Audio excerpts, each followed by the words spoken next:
جو گھر کا نظام وجود میں آیا اس کے بارے میں فرمایا کہ الرجال قوامون علی النساء، اور اس کا ترجمہ صحیح ترین یہ ہوگا کہ مرد عورتوں پر حاکم ہے، اس لیے کہ قامہ کے بعد جب علا کا صیغہ آ جاتا اس پر کھڑے ہیں، قائم ہے، قوام ہے، وہ تو مبالغے کا صیغہ ہے، قائم سے کھڑا ہونے والا، قوام بہت قوت کے ساتھ کھڑا ہونے والا، اور پھر علا کا جب آ جائے گا صلہ تو قوامون علی النساء، معلوم یہ ہوا کہ مرد عورتوں پر حاکم ہے۔ کس معنی میں؟ کہ خاندان کا یہ مختصر سا ادارہ جو ہے اس میں بہرحال سربراہی جو ہے وہ مرد کے پاس ہے، عورت کو آپ وزیر کہہ لیں کہ اس گھر کے اندر وزیر کی حیثیت اس کی ہے، پورا جو ہے اولاد ہے اس میں ظاہر بات ہے کہ والدین ہونے کے اعتبار سے اولاد کے ذمے ہے کہ دونوں کا ادب کریں، دونوں کا احترام کریں، بلکہ اس اعتبار سے میں ایک بات ابھی عرض کروں گا کہ وہ جو کسر کا جبر ہے اس میں شریعت نے عورت کا حق زیادہ کر دیا، جہاں قانونی طور پر کمی رکھی کہ مرد کو طلاق کا اختیار ہے عورت کو نہیں، خاندان کی سربراہی مرد کی ہے عورت کی نہیں،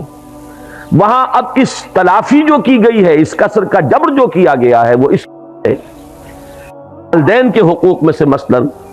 قرآن مجید میں اگرچہ متعدد مقامات پر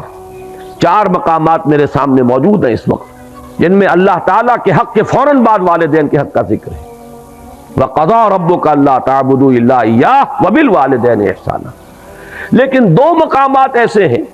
کہ جن میں طور پر ماؤں کا ذکر کیا گیا ہے، حملتہ امہ وہنا علی وہن وفصالہ فی عامین ان اشکر لی ولوالدیک، اور اسی کی وضاحت ہمیں مل گئی حدیث نبوی میں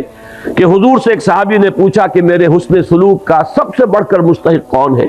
آپ نے فرمایا تمہاری والدہ، کے بعد کون؟ پھر فرمایا تمہاری والدہ، تیسری مرتبہ پوچھا پھر کون؟ پھر فرمایا تمہاری والدہ،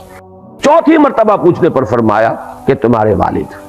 معلوم یہ ہوا کہ 3 گنا حق ہے ماں کا باپ کے مقابلے میں، ادب، احترام اور اس دلجوئی، اس کے اعتبار سے گویا کہ یہ وہ کسر کا جبر ہو رہا ہے کہ قانونی اعتبار سے اگر وہاں کوئی کمی تھی تو اس اعتبار سے اس کی تلافی کر دی۔ یہی وجہ ہے کہ آپ دیکھتے ہیں کہ حدیث نبوی میں علی صاحب الصلاۃ والسلام باپ کے قدموں تلے جنت کا تذکرہ نہیں ہے، الجنت تحت اقدام الامہات، جنت جو ہے وہ ماؤں کے قدموں تلے ہے، اس کو بھی آپ اسی کے حوالے سے سمجھ لیجیے۔ یہ وہی توازن پیدا کیا جا رہا ہے۔ اسی توازن کی ایک اور شکل ہے کہ بیٹوں کی پرورش پر کسی اجر و ثواب کا کوئی خاص تذکرہ نہیں ہے، یہ تو ٹھیک ہے، ایک انسان اپنی اولاد کو یہ سمجھتا ہے کہ اللہ کی عطا ہے، اللہ کی دی ہوئی چیز ہے، اور اس کا جو بھی حق مجھے ہے اس کے لیے، پالنے کے لیے، پوسنے کے لیے، اس کی ضروریات پوری کرنے کے لیے، وہ چاہے بیٹا ہو چاہے بیٹی ہو،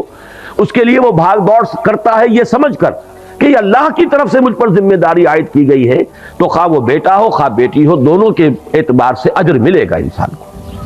ویسے یہ کہ طبعی محبت کے تحت تو جانور بھی اپنے اولاد کی پرورش کرتے ہیں اور خبرگیری کچھ کرتے ہیں، انسان میں وہ اللہ تعالیٰ نے بہت ہی زیادہ مادہ رکھ دیا ہے، لیکن یہ ہے کہ اس میں اگر انسان یہ سمجھ کر رہا ہو کہ یہ در حقیقت اللہ کی عائد شدہ فرض ہے مجھ پر جو میں ادا کر رہا ہوں، یہ اللہ کی امانت ہے میرے پاس۔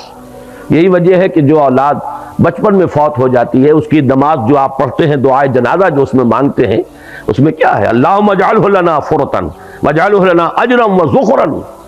واجعلہ لنا شافعا مشفعا، پروردگار یہ بچہ تو نے مجھے دیا تھا، تیری امانت تھی، میں نے جو محنت کی ہے، پالا پوسا، ہم نے جو بھی اس پر مشقت جھیلی ہے، پروردگار تو اس کو ہمارے لیے آخرت میں ذخیرہ بنا دے، اجر کا ذریعہ بنا دے۔ معلوم یہ ہوا کہ چونکہ تیری شے سمجھ کر ہم نے یہ کام کیا، اگر تبھی محبت کے تحت ہو تو پھر تو اجر آپ اس کے پر کلیم کر ہی نہیں سکتے، تو اس اعتبار سے تو لڑکے اور لڑکی میں کوئی فرق نہیں ہے۔ لیکن یہ کہ آگے چل کر ساری احادیث کے اندر لڑکیوں کے پالنے پوسنے کے بارے میں ہے، کہیں کہ جس نے 2 بچیوں کو بھی بڑی یعنی دلی محبت پالا پوسا، پروان چڑھایا، تعدیب اور تعلیم دی، اور وہ جوان ہوئیں، دونوں اس کے لیے اوٹ بن جائیں گی قیامت کے دن کہ جہنم میں نہیں جانے دیں گی، سترم من النار، اوٹ اور پردہ بن جائیں گی جہنم سے، اور بعض روایات میں تو ایک بچی کے بارے میں بھی یہ موجود ہے۔ تو معلوم یہ ہوا کہ ایک ہے قانونی نظام، ایک ہے یہ اخلاقی نظام۔ قانونی نظام میں وہ کیوں فرق رکھا گیا، وہ بھی بڑی ہی سیدھی سی بات ہے، منطقی سی بات ہے۔ اگر آدمی ضد پر ڈھٹائی پر نہ اتر آئے تو عقل سلیم اسے قبول کرے گی، اور وہ یہ ہے کہ کسی بھی ادارے کے دو سربراہ بالکل مساوی اختیارات والے نہیں ہو سکتے۔ اگر ہوں گے وہ ادارہ جو ہے اس میں فساد پیدا ہو جائے گا، بد انتظامی ہوگی، ہنگامہ ہوگا، نظم قائم رہ ہی نہیں سکتا کہ دو سربراہ ہو گئے۔ تو اسی لیے آپ مینیجنگ ڈائریکٹر کسی لمیٹڈ کمپنی میں ایک ہی پائیں گے، ڈائریکٹر 50 بنا لیجئے آپ۔